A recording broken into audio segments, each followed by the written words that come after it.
Alright guys, welcome back to another vid. Today we're gonna be doing another trade recap. Today is Thursday, the 8th of August, 2026, and let's get right into it. Alright, so basically, from this whole week, we've been pumping up, right?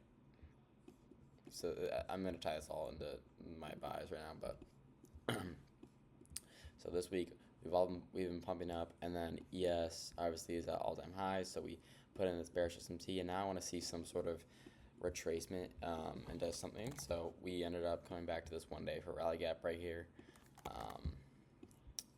and I want to see price respect it. But the few things that I want to see happen before. So one thing going into the day is I was testing this new concept called candle range theory, or CRT. Basically, when we have a reversal, we have this first candle, which is the 2 a.m. candle, and then we have the 6 a.m. candle. So basically, what I wanted to see is the body of the 6 a.m. candle close above the low of the 2 a.m. candle, and the same could be, for this one. If the CRT worked right here, I want to see the body of here be down here. So, and then that would further confirm my bias going into the day. So let's zoom in. So going on the 15-minute, we can see we have so much liquidity just resting up here that needs to be taken. There's so much stop losses here, it's insane. And this is this is my target for the day. So looking at open, I want to see price come down a little bit, just a little bit, to have a fake out, because that's usually what we have when we want to have these big up moves. And that does end up happening, and we just perfectly tap the midpoint of the daily wick, which also gives us a little bit more juice. And then I don't know if juice is the right word. I don't know.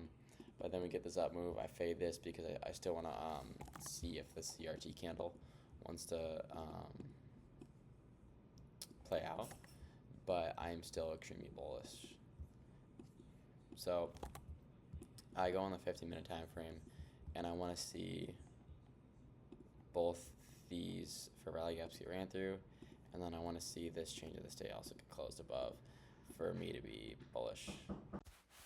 Sorry, someone was knocking at my door. Alright, so yeah, I want to see this get closed above, and we end up doing that. And now, since 10 a.m. has closed and this 4-hour is also closed, we can see that, oh wait, the 4-hour didn't close before one, but 10 a.m. is going to close above the low of this, and use that to my advantage. So basically, today I didn't really take my model on the 1 minute.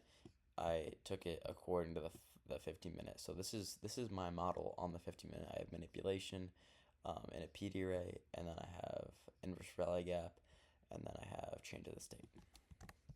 And then zooming in, I just want to look for either a rally gap or some sort of manipulation to get put in. And I see this 5-minute rally gap you put in. And the reason I don't really look for this one to get tapped is because if we're gonna respect this, we're not gonna we need higher time frame structure to come down and have a move back down to this. If we're just gonna respect this, we're gonna keep having bullish order flow. We need to keep this bullish order flow up, otherwise prices is just gonna be inefficient, and we're not gonna take the liquidity. So I see this 5-minute rally gap get respected, and I want to see maybe a little bit of manipulation, and I'm not really confident with this reversal, and price comes down, and then there's a SM. Why is it zooming in? Okay, and then we have SMT here, and bam. I just want to see a little bit of displacement. And hold on, I need to see what candle I enter on. I think I enter on this one right here at a 1 to 5, I mean 1.5 hour. I put my stop down here, and then I targeted this high, and then I had partials at this high. So partials right here, and then targeting that. So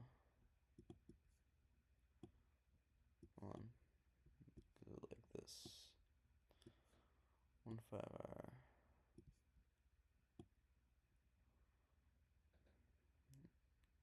Right there. Entered right here. Stops right here at the protected low because we manipulated, and then we also tapped this, so we're not gonna come back down here. And then I long, and we end up hitting TP1, and I get out at about like $100 right there. And then we get really close to the TP up here, but then I don't know why we reverse. We want to maybe manipulate some liquidity. I think we put in a 5-minute. No, we we did, yeah. Put in this 5-minute rally gap, and I was already at break even, and I should have been looking at the 5-minute because my break even point is literally in the middle of this thing that we're gonna retrace to. So I gotta put it maybe at this fair value gap right here, and that would have been good. And I think it would have played out actually. Oh, well, almost played out, but yeah. So yeah, got stopped at a break even right there, and then here was the position. So I was up at $100, and then for some reason I had a sell stop here instead of a sell limit, and basically I'll put their screen recording up on the screen, but it entered me in a long position, and then I was down like, I think it's like 30 something dollars, and I exited out there. So yeah, the idea was really good though. We ended up playing out to the T after taking that last high. And yeah, this is kind of a new concept for me, and kind of way of trading, using the higher time frame for the model, and then using the 1 minute for the entry. But yeah, I'm maybe looking to stick to this. I'll back test it and see how I like it. But yeah, peace out, guys. Hope you banged on this. I know a lot of people took this trade right here and banged, but yeah, see ya.